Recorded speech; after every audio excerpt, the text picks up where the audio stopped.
지혜롭게 사는 것이라는 제목으로 하나님 말씀 함께 나누겠습니다. 어제 동산 사역자들과 함께 앞으로의 세상 속에서 우리 교회가 어떤 방향으로 나아가야 될지 고민하는 시간을 가졌습니다. 지금 세상은 점점 빠르게 변화하고 있습니다. 그래서 교회가 세상의 변화에 민감하게 반응하지 않으면 아마 수많은 교회가 사라지거나 존재한다고 해도 세상 속에서 아무런 영향력도 없는 종교단체로 전락하고 말 것입니다. 그래서 교회가 세상에서 그 변화에 민감하게 반응해야 한다는 이 말은 교회가 세상을 따라가야 한다 이 뜻이 아닙니다. 또 회사나 기업처럼 온갖 수단과 방법을 동원해서 생존 경쟁에 살아남아야 한다 그런 뜻도 아닙니다. 빠르게 변하는 세상 속에서 우리 그리스도인들이 어떻게 살아가야 하는지, 우리 교회가 이 세상 속에서 어떤 역할을 감당해야 하는지 방향과 대안을 제시해 주는 교회가 되어야 한다는 것입니다. 그런데 알다시피 교회는 지금 세상으로부터 많은 질타와 조롱을 받고 있습니다. 이유가 무엇일까요? 많은 전문가들이 교회 재정의 불투명, 소통의 부재, 목회자의 과도한 권위, 그리고 사회 참여의 부족, 이런 데서 원인을 찾습니다. 물론 틀린 지적은 아닙니다. 여기에서 우리 교회가 고쳐야 할 점들이 있습니다. 그러나 하나님이 교회를 세우신 이유는 어떤 복지센터나 구호단체, 윤리단체를 세우기 위함이 아닙니다. 세상이 들어야 할 소리를 전하기 위해서입니다. 그런데 그 소리는 세상이 듣기 좋아하는 소리가 아닙니다.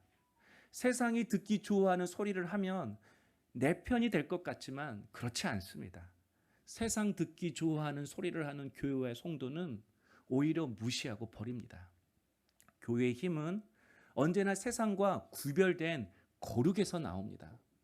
그런데 그 거룩은 언제나 듣기 좋은 말이 아니라 반드시 우리가 들어야 할 주님의 참된 말씀에서 기인합니다. 그런데 하나님의 말씀이 기록된 말씀을 보면 위로와 격려의 말씀도 있지만 대부분 내 마음과 생각을 찔러 쪼개는 말씀들입니다. 그래서 우리로 하여금 어찌할꼬 하게 하시는 말씀들이 대부분입니다. 저는 교회의 사명이 여기 있다고 생각합니다. 반드시 들어야 할 말씀을 전해서 어찌할꼬 하며 이제까지 살았던 자신의 삶이 바른 인생길을 걸어가고 있는지 고민하게 하는 것. 그리고 어찌할꼬 고민하는 자에게 내가 앞으로 어떻게 살아가야 할지 주님의 말씀 속에서 지혜를 얻도록 하는 것. 이것이 교회가 교회로서 존재하는 이유인 것입니다. 그래서 사도 바울이 16절에서 세월을 아끼라 때가 악하니라 라고 말씀합니다. 여기서 아끼라는 이 단어는 건져 올리다 그런 뜻입니다. 세월을 아끼라, 짧은 시간 안에 많은 것을 할 수 있을 정도로 시간을 효율적으로 사용해라 그런 뜻이 아닙니다. 무의미하게 흘러갈 수 있는 그 시간, 그 세월을 건져 올려라 그런 뜻입니다. 제가 해석한 대로 주의를 가하면 내게 주어진 인생을 의미 있게 살아라, 가치 있게 살아라 이 의미인 것입니다. 그러므로 교회의 역할은 하나님의 백성들이 자신에게 주어진 그 인생 속에서 인생의 의미를 깨닫고 의미 있게 가치 있게 자신의 삶을 살아가도록 인도하는 데 있습니다. 그렇다면 우리 물된동산교회는 어떻게 해야만이 성도들로 하여금 내게 주어진 이 인생의 시간을 의미 있고 가치 있게 쓰게 하는 그런 교회가 될 수 있는 것입니까? 첫 번째는 성령 충만한 교회가 되어야 합니다. 18절이죠. 술 취하지 말라 이는 방탕한 것이니 오직 성령으로 충만함을 받으라. 교회와 성도는 성령으로 충만할 때 방탕하지 않는다고 합니다. 방황하지 않는다고 합니다. 성령으로 충만할 때만이 인생의 시간을 허비하지 않는다라는 거예요. 여러분, 성령 충만이 무엇이죠? 사도 바울은 술 취하지 말라와 성령 충만을 서로 비교하면서 설명하고 있습니다. 술에 취하면 어떻죠? 술에 취하면 전혀 모르는 것처럼 뭔가 마음이 내 뜻대로 되지 않습니다. 방향 감각이 없죠. 웃었다가 울었다가 자기 절제, 자기 통제가 안 됩니다. 이유가 뭐죠? 술의 지배를 받기 때문입니다. 성령 충만도 마찬가지입니다. 성령 충만도 내 뜻대로 못하는 것입니다. 누구 때문에? 내 안에 오신 성령님 때문에. 그래서 성령 충만은 술의 지배를 받는 것처럼 내가 성령의 지배를 받는 상태를 말합니다. 성령님이 나를 통해 충만히 일하시고 나에게 충분히 말씀하실 수 있고, 그리고 나를 당신의 뜻대로 인도하실 수 있는 그런 상태, 이게 성령 충만인 것입니다. 한마디로 내 안에 오신 성령님을 내 삶의 주인으로 모시고 살아가는 것을 성령 충만이라고 하는 것입니다. 그래서 성령 충만한 사람은 성령님께서 쓰시기 편한 사람이에요. 여러분도 누군가에 부탁할 때 딱 보면 아시잖아요. 이 사람한테 부탁하면 편하다. 이 사람한테 부탁하면 본전도 못 찾는다. 불편하다. 불편한 사람은 절대 안 시킵니다. 편한 사람, 이 사람한테 시키는 거죠. 마찬가지입니다. 성령님은 인격적인 분이십니다. 그래서 성령님에게도 편한 사람이 있고 불편한 사람이 있습니다. 다 사랑은 하죠. 근데 편하고 불편함의 차이예요. 여러분은 성령님 앞에서 편한 분이세요? 불편한 분이세요? 성령 충만은 성령께서 나에게 주인이 되어 주셔서 나를 충만히 인도하시는 상태, 충분히 일할 수 있는 마음의 상태를 성령 충만이라고 합니다. 그러므로 어떤 교회가 좋은 교회인가? 어떤 교회가 성령 충만한 교회인가? 하나님 내 인생의 주인이시다. 하나님 나의 목자 되신다. 하나님 주인 되시기를 갈망하는 교회, 하나님 내 인생의 목자 되시기를 갈망하는 성도, 그런 성도, 그런 교회가 성령 충만한 교회이고 성도인 것입니다. 우리가 그렇게 성령이 나를 통해 충만히 일하실 수 있는 성령 충만의 상태가 될 때 비로소 우리의 인생이 의미 있고 가치 있는 삶으로 빚어지기 시작한다는 것입니다. 2010년에 제가 처음으로 아프리카 선교를 갔습니다. 전에는 동남아, 베트남, 몽골 이런 가까운 데는 갔죠. 근데 아프리카 탄자니아를 가려고 하니까 16시간 넘게 비행기를 타는 거예요. 처음에는 굉장히 무섭더라고요. 아니, 비행기가 하늘에 16시간 떠 있는 거예요. 너무 생각만 해도 무서운 거예요. 그래서 처음에 비행기 탈 때 무서웠습니다. 좀 약간 긴장했어요. 근데 시간이 지나니까 점점 마음이 평안해지더라고요. 밥도 먹고 잠도 자고 책도 보고 앞에 있는 모니터도 보면서 그렇게 시간을 보냈습니다. 왜 내 마음이 그렇게 평안해졌는가? 시간이 지나니까 점점 내 안에 안정감이 생기니까 이런 생각이 들더라고요. 모든 것을 그냥 비행기 조종사에게 맡기면 되겠다. 그래서 16시간 동안 그냥 맡기면서 왔더니 안전하게 목적지에 잘 도착했습니다. 저는 우리의 인생도 마찬가지라고 생각해요. 비행기는 조종사가 운전해야 안전하고 나와 세상은 우리의 주인 되신 하나님이 조정하셔야 안전합니다. 30년 무사고 운전자라고 해도, 일종 대형 면허가 있다고 해도, 특수 차량 대형 면허가 있다고 해도, 나도 한번 무사고니까 비행기 조종해 보겠다고 조종실에 앉는 순간 큰일 납니다. 비행기를 조종하는 것과 대형 버스를 운전하는 것은 땅과 하늘의 차이가 아니죠. 죽고 사는 것의 차이입니다. 그런데 비행기 조종하는 것과는 비교할 수 없을 만큼 힘들고 어려운 것이 여러분 우리의 인생살이지 않습니까? 우리의 인생의 조종 속도 하나님이 앉으셔야 합니다. 하나님이 내 삶의 주인 되셔야 합니다. 그러면 그 하나님께서 우리의 인생을 정하신 목적지까지 인도하시는 것입니다. 성도 여러분, 우리의 인생은 정말 지뢰밭 같습니다. 언제 어디서 무엇이 터질지 우리는 아무도 모르는 그런 지뢰밭 인생길을 하루하루 살아가고 있습니다. 우리 아이들이 어렸을 때 담양으로 놀러를 갔습니다. 우리 막내 유정이가 2학년, 1학년 그런 때였어요. 담양 잔디밭에서 막 뛰면서 놀고 있는데 저를 보는 순간 그 어린 유정이가 막 달려오는 거예요.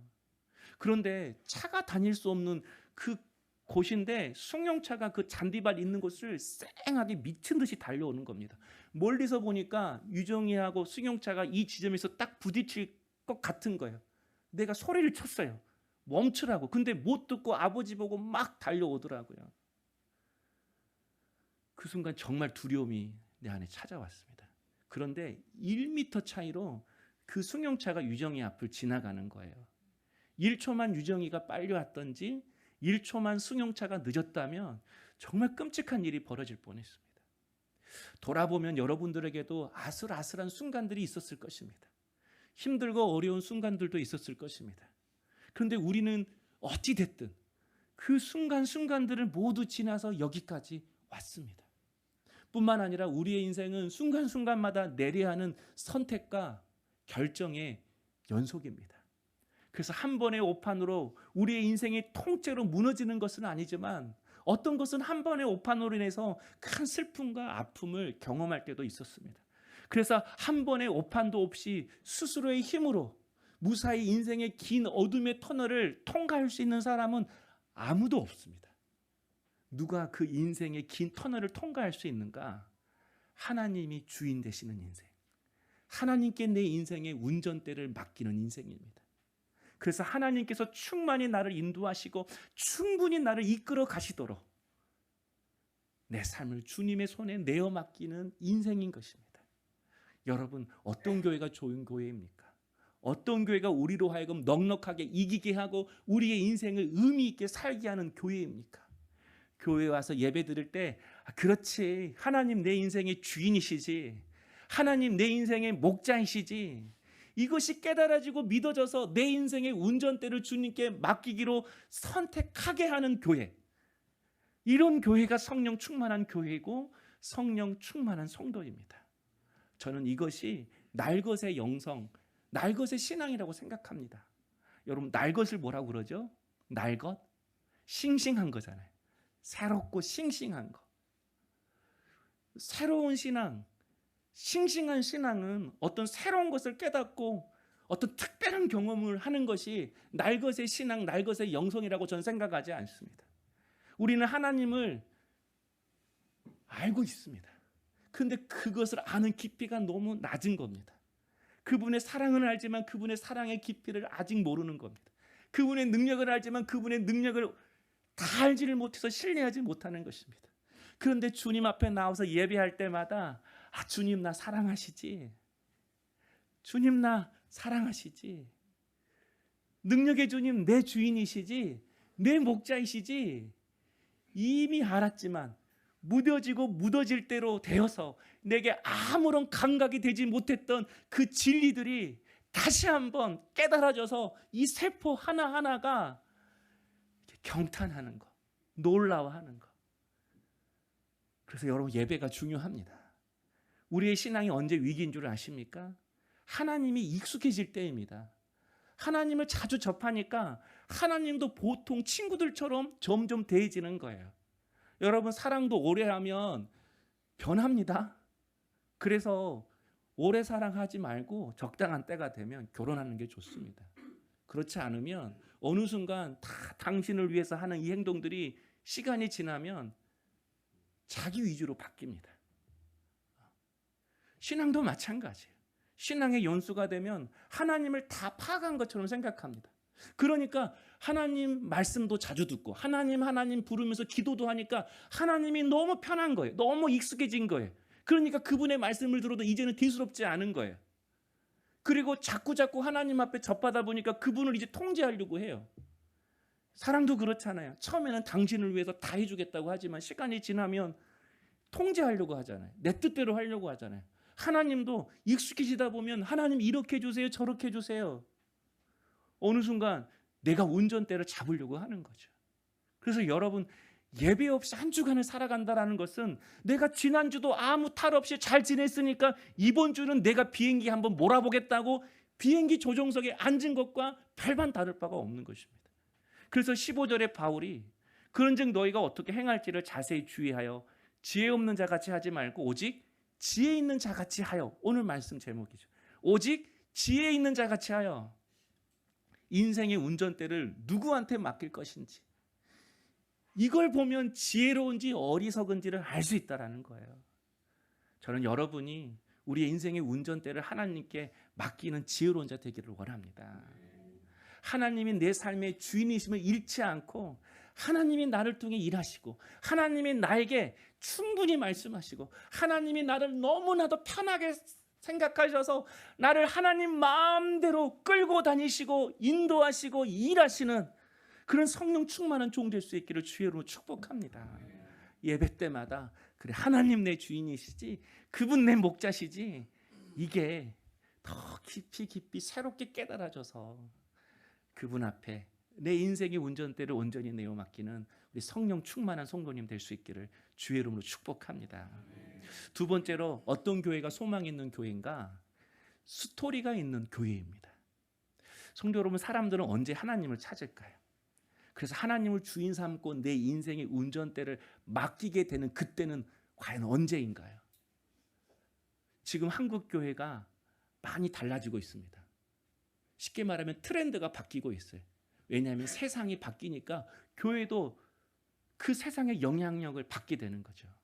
예전에는 성도들이 64% 이상의 성도가 그 교회 담임 목사님한테 신앙의 영향력을 받았대요.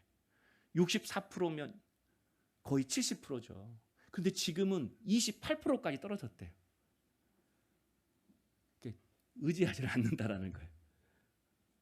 이유가 무엇일까요? 왜 이제 목사님을 이렇게 의지하지 않는 걸까요? 신앙에 관심이 없어서가 아니라, 믿음이 없어서가 아니라, 이제는 신앙에 대한 모든 궁금증을 유튜브를 통해서 해소하기 때문입니다. 교회 담임 목사보다 더 실력 있고 능력 있는 기라성 같은 목사님들을 유튜브에서 금방금방 내가 만날 수 있고 그분의 말씀을 들을 수 있습니다. 그러니까 목사님 찾아가지 않아도 유튜브를 통해서 더 빨리 신앙에 대한 궁금증과 갈증을 이렇게 해소가 되는 거예요. 매일 제 여기 방 지나가잖아요. 근데 제 방 문 두드리는 게 그렇게 어렵다네요. 제 방 이렇게 문 두드리고 들어오는 게 이게 정말 힘들다고 하네요. 근데 유튜브는 그렇지 않잖아요. 내가 좋아하는 목사님 바로 만날 수 있잖아요. 그래서 영향력이 이렇게 옮겨진 거예요. 또 우리나라뿐만 아니라 전 세계적으로 갈수록 사람들에게 우울증, 불안장애, 중독, 공황장애, 이런 정신적인 어려움을 겪는 성도들이 훨씬 늘었다고 합니다. 그러니까 자연히 교회 안에서도 이런 정신적인 아픔과 어려움을 가진 성도들이 많습니다. 우울증, 불안장애, 그리고 뭐 게임 중독, 알코올 중독, 음란 영상 중독, 이런 끊이지 않는, 끊을 수 없는 그런 중독을 가진 성도들이 교회 안에 많습니다. 그래서 교회 안에도 이런 정신적인 상담 프로그램, 그리고 전문가를 모셔가지고 이런 치유나 회복 세미나 이런 프로그램을 열어야 한다고 이야기를 해요. 또 교회 안에 청년들의 숫자가 점점 줄어들고 있습니다. 그리고 동시에 3040 이 젊은 부부들이 교회 안에 점점 사라지고 있습니다. 지금 60대, 70대 권사님, 집사님들이 가장 교회 안에서 많은 수를 차지하고 있다고 해요. 우리 지금 60대, 70대 권사님들이 젊었을 때 40대, 30대 열심히 신앙생활하고 위 선배들로부터 신앙을 전수받고 60대까지 왔는데, 지금은 3040 이 세대에서 딱 끊어지는 거예요. 젊은 부부들이 교회 안에 점점 사라져가고 있습니다. 그러다 보니까 자연히 모두 줄어드는 거죠. 젊은 엄마들이 없으니까 교회 학교도 사라지는 거예요. 교회가 점점 고령화되어 가고, 그리고 교회 학교는 점점 없어지고. 그래서 많은 교회 전문가들이 대안을 내놓습니다. 어떤 대안인가? 성도들이 유튜브를 통해서 신앙을 접하고 신앙을 회복하니까 교회가 영상 미디어에 많은 투자를 해야 된다. 정신적인 어려움을 겪는 성도들이 많으니까 전문가를 불러서 상담 프로그램을 운영해야 된다. 3040 세대를 붙잡기 위해서 교회 학교를, 와, 여기 정말 놀고 싶다, 놀이터와 같은, 놀이센터와 같은 그런 공간으로 투자해서 리모델링 해야 된다. 이런저런 대안들을 내놓고 있습니다. 근데 여러분, 교회 영상 미디어에 투자해야 된다, 전문 프로그램을 이렇게 모시고 전문가를 모시고 해야 된다, 교회 학교 공간을 투자해야 된다, 이 모든 것들이 사실은 대형교들만이 할 수 있는 대책들입니다. 자본력이 있는 교회들만이 할 수 있는 그런 대책들이죠. 우리가 성도를 영적 소비자로 바라보면서 그 영적 손님들을 어떻게 하면 유치할까, 이렇게 초점을 두는 방향으로 흘러갈 수 있습니다. 그러면 전문가들이 원하는 교회는 유람선 교회가 될 수밖에 없습니다. 유람선 타지 못했지만 설교 준비하면서 한번 영상도 보고 찾아봤어요. 없는 게 없더라고요. 약국도 있고 병원도 있고 스포츠센터, 문화센터, 식당, 공연, 모든 게 그 유람선 안에서 해결이 되는 거예요. 마찬가지로 교회도 놀이센터와 같은 교회 학교 공간, 극장과 같은 화려한 예배 공간, 문화센터, 다양한 프로그램, 유치원, 복지센터, 이런 게 있어야 교회가 된다고 전문가들은 이야기해요. 물론 이렇게 하면 성도들이 교회도 오고 분명히 도움도 될 것입니다. 그런데 이 모든 돈이 있어야 되는 이런 대안들이 진정 하나님을 내 인생의 주인 삼는 신앙의 자리까지 자라나게 할 수 있는가? 여기서 우리의 고민이 필요합니다. 우리가 전도하기 위해서 많은 노력을 하잖아요. 여러분이 배우자, 또 가족, 또 가까운 사람들을 하나님께로 인도하기 위해서 정말 많은 노력을 합니다. 근데 여러분, 우리가 이렇게 노력하지만 우리의 노력이 무색할 만큼 그 한 사람이 하나님을 만나게 되는 결정적인 통로가 있더라고요. 그 한 사람이 하나님을 찾게 되는 결정적인 길이 있더라고요. 그게 고난이더라고요. 고난이 찾아와서 내 힘으로 안 된다는 것을 깨달을 때 사람들은 의지할 대상을 찾습니다.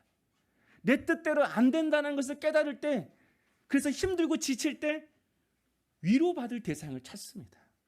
그래서 여러분, 고난이 왔을 때 사람들이 제일 많이 하나님을 믿게 됩니다. 고난이 찾아왔을 때 하나님을 떠났던 사람들이 제일 많이 하나님께로 돌아오게 됩니다. 그래서 하나님은 고난을 통해서 하나님 만나는 스토리를 만들어 가십니다. 내가 이런 고난을 당했는데 내가 하나님을 만났다. 내가 이런 긴 터널 속에 있었는데 주님 빛을 비춰주셔서 내가 다시 일어서게 되었다. 그분이 나를 위로하시고 새로운 삶의 길을 열어주셨다. 하나님은 고난을 통해서 하나님 만나기 전과 만난 후에 삶으로 우리 인생의 스토리를 만들어 가십니다. 여러분, 이렇게 하나님과 나만의 스토리가 있는 사람이 어떤 어려움에도 흔들리지 않습니다. 누가 뭐라고 해도 신앙은 하나님과 나와의 관계잖아요. 신앙은 옆 사람과의 관계가 아니라 먼저 하나님과 나와의 관계입니다. 그분과 나와의 스토리가 깊으면 누가 뭐라고 하든지 어떤 일이 있든지 그분과의 관계 속에서 이길 수 있는 힘과 은혜와 능력을 공급받기에 흔들리지 않는다는 것입니다. 어려움이 올수록 또 하나님을 갈망하는 도구가 되고 계단이 되는 것입니다. 그래서 여러분, 중요한 것이 있습니다. 우리가 고난당하는 자에게 찾아가야 합니다.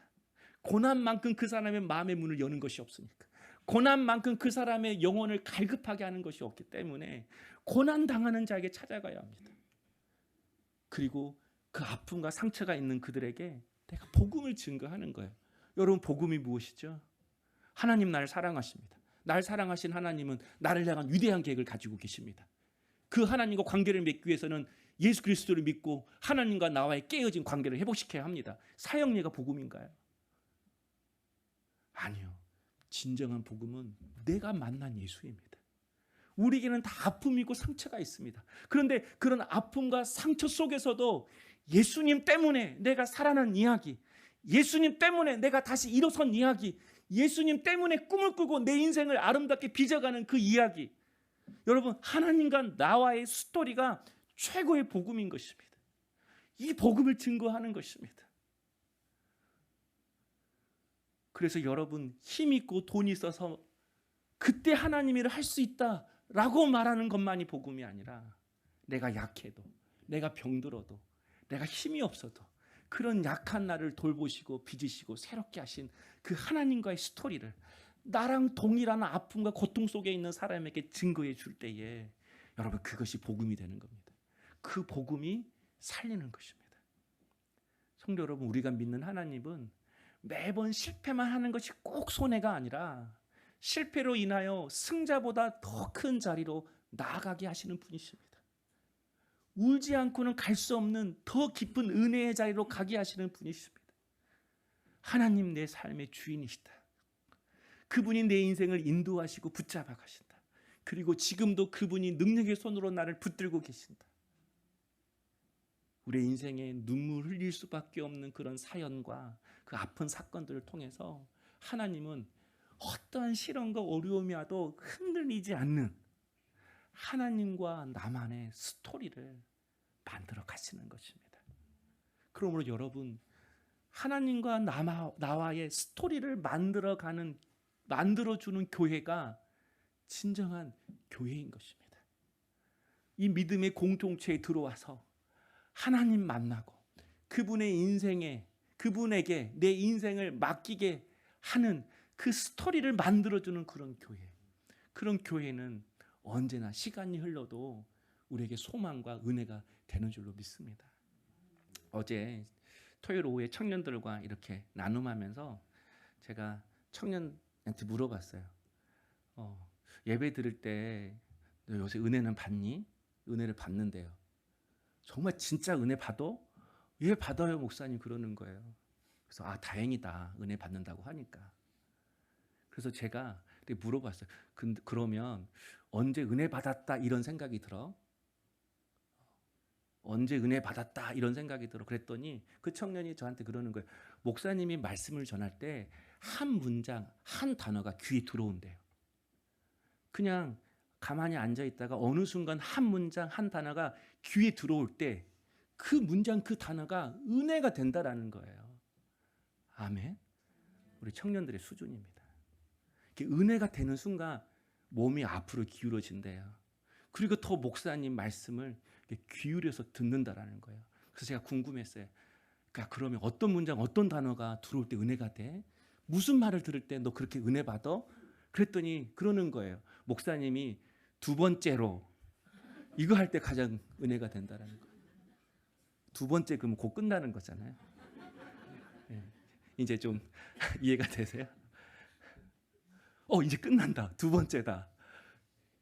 이제 끝날 준비를 하는 거죠. 어쨌든 두 번째도 안 들리는 분이 있습니다. 언제 끝난지도 모르는 분이 있습니다. 성도 여러분, 하나님을 주인으로 대하는 태도가 어떤 태도일까요? 우리의 몸을 기울이는 것이라고 생각해요. 우리의 마음을 하나님께로 기울이는 것이라고 생각해요. 저희 큰딸이 이제 대학을 다시 들어갑니다. 그래서 오늘 이제 타지로 떠나가요. 기숙사 생활을 하는 거거든요.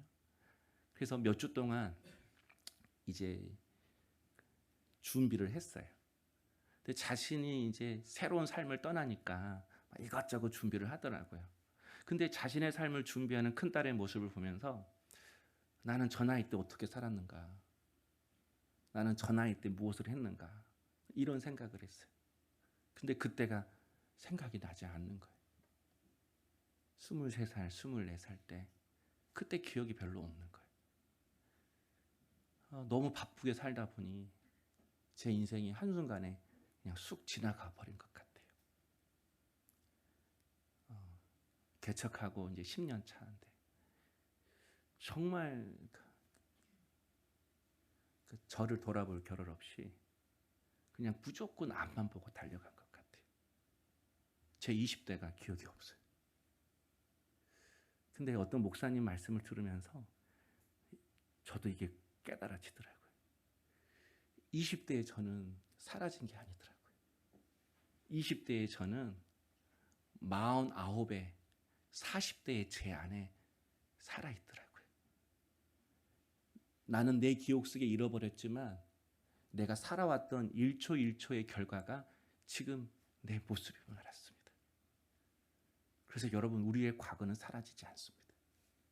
현재 나의 모습이 1초 1초 우리의 인생을 어떻게 살았는지에 대한 결과판입니다. 그렇다면 지금 현재는 나의 미래를 결정하는 발판인 겁니다. 과거의 선택과 결정들이 지금의 나를 만들었듯이 여러분이 이제까지 어떤 삶을 살았다 할지라도 현재의 선택과 결정이 나의 미래를 결정할 것입니다. 사랑하는 성도 여러분, 우리 인생은 2생, 3생, 4생, 5생이 아닙니다.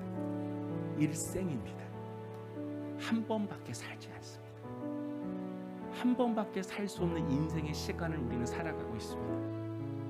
그러므로 현재 1초 1초의 시간을 소홀히 여겨서는 안 됩니다. 하루하루의 시간을 잘 보내셔야 합니다. 여러분, 이제 여러분의 주어진 인생의 시간을 어떻게 보내시겠습니까?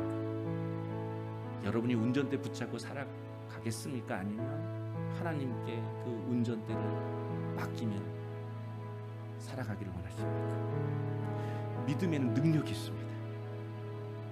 내 인생 주인 하나님이시지, 그분이 내 목자시지, 그분도 내 인생의 운전대 붙잡고 계시지, 그분을 단순하게 믿으면 우리 삶 복잡할 거 없습니다. 점점 떠나봐야 아무것도 남는 게 없습니다. 고상한 척 해봐야, 그래봐야 사람입니다. 고난 앞에, 어려움 앞에 쉽게 무너지는 사람이고 인간일 뿐입니다. 그러므로 우리 모두 하나님을 주인 삼고 사십시다. 그분과 인생의 스토리를 끈끈하게 만들어 가십시다. 우리 정말 은혜 받으십시다. 그래서 믿어지는 이 은혜를 경험해서 믿음이 왜 능력인지, 믿을 때 하나님은 어떤 그 믿음을 통해 놀라운 역사를 만들어 가시는지,